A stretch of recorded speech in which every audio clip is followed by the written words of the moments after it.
I'm going to show you how I styled this closure wig right here, taking it from this which you see here to this beauty. If you want to see how you can style your closure wigs, please keep on watching this tutorial. The first thing I'm going to do is to spray down the closure area and use my hot comb to flatten the hair around the closure area so I could start tweezing the hair on the closure. Because this closure right here is a 6x6 closure and the hair on that lace in front is very full. So of course I'm using my hot comb to flatten it around the closure area so I could really have a good view of it, and then I'm using my tweezer to tweeze the hair in front. And as I tweeze it, I comb through the hair and I part about half an inch of the hair and I continue tweezing it on the inside, comb through it again. I use my hot comb to flatten it to get a good view, and I just go back in with the tweezer to tweeze it a little bit more until I'm pleased with how it looks. Then I want to start on another side, so I used my hot comb to comb through it and I'm using my tweezer to tweeze through. And after I'm through tweezing out the front part, I'm going to cut out about half an inch of the hair and tweeze on the inside, and also tweeze facing backward. I don't know how to describe the motion. Comb through the hair again and tweeze a little bit more, and I'm going to use my hot comb to comb through the hair to see what it looks like, and I can repeat the process all through the entire hair. So I want to start styling the rest of the hair now. So I applied my hair serum and I'm using the Moroccan Argan Oil Growth Serum. You can use any other hair serum that you have. Then I'm brushing through the hair now before I start styling it. So I cut out a small section of the hair around the closure area, and I'm going to use my scissors to start trimming the hair, because I noticed that the closure being 12-inch and the bundles I used being 12-inch, somehow the closure was just jumping up, was above the length of the bundles. I had to start trimming the bundle at the top part. You know those wefts that are usually sewn close to the closure area. I had to start trimming the length of the closure, rather the length of the weft, to match the length of the closure, so that when the hair falls, look at the back here, you can see that the closure is hanging, the hair on the closure is hanging on top compared to the length of the hair. So I had to start trimming off the hair underneath the closure area to match the length of the hair on the closure area. So I'm just using my scissors now to just trim, so they sort of just blend in seamlessly. Yeah.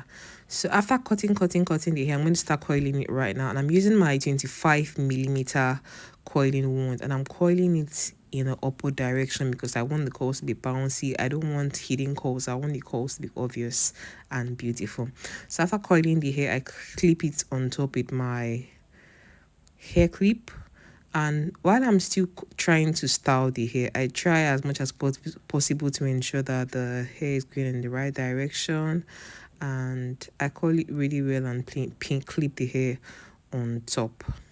So I comb through the hair. I use my coiling wand to wrap her all around the hair, and I hold the hair up there for a few minutes before I take out the coiling wand and then clip the hair on top. If you're new to my channel, thanks so much for clicking on this video. My name is Linda and I film videos from Lagos, Nigeria.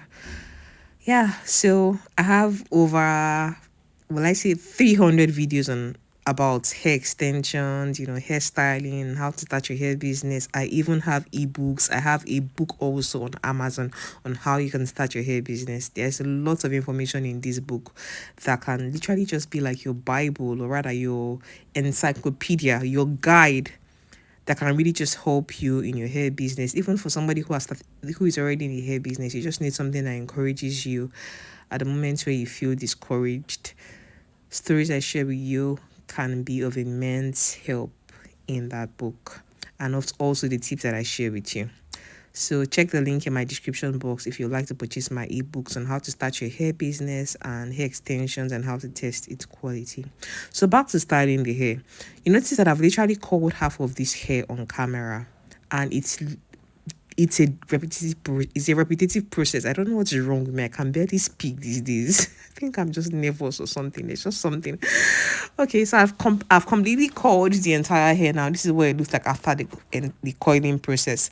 So I let the pins stay on the hair for about 4-5 days. Then I'm taking them out now to complete the styling and just show you the finished look of this wig. So I'm going to take my time now and take out the pins, and then we would finish the styling process of this wig.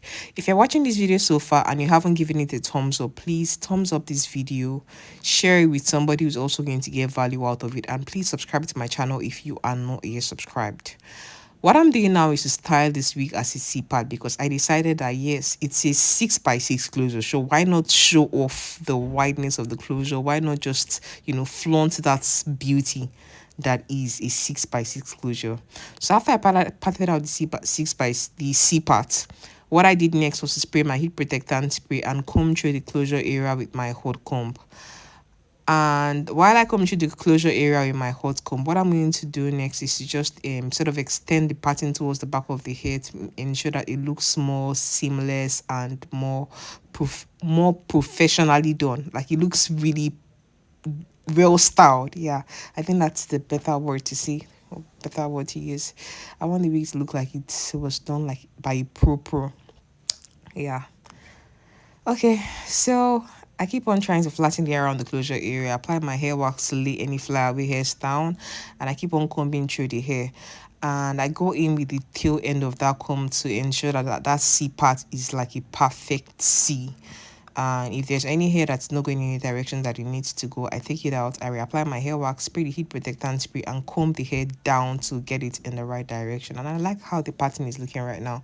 So what I want to do next is, after I'm pleased with how the C part is, what I want to do is to take out any hair strands that are lying on the parts.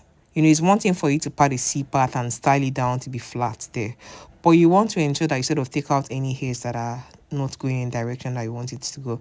So what I'm doing now is just to comb through the entire hair with that wide tooth comb that I have to sort of separate the curls and not make it look so cold. Like, I don't know how to explain it. I want it to just look as natural as it should look. I want it to look wavy. I want it to look bouncy. I don't want it to look like I just curled it and I left it like that.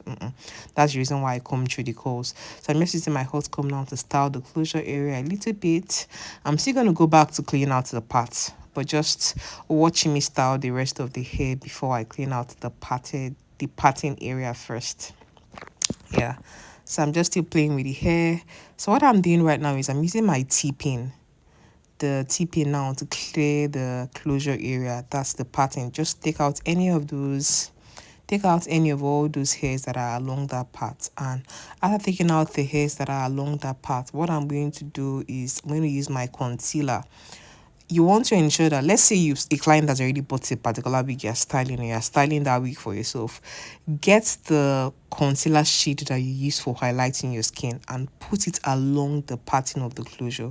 If you're somebody that is dark skin, you want to get a concealer or a foundation that is also dark skin and apply it along that part, so you match the products that you apply along the parts of the styling of the pattern, rather, to be something that would match your ideal client's complexion or your own complexion if that wig is for you.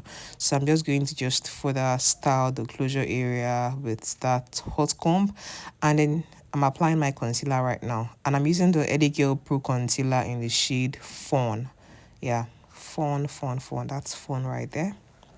If you're somebody who is like a caramel, if you have a caramel skin tone, then a fawn shade of the concealer is great.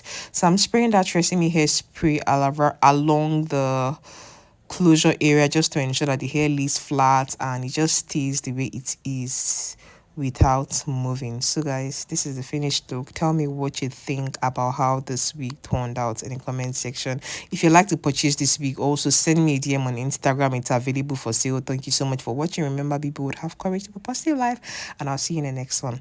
Bye, love.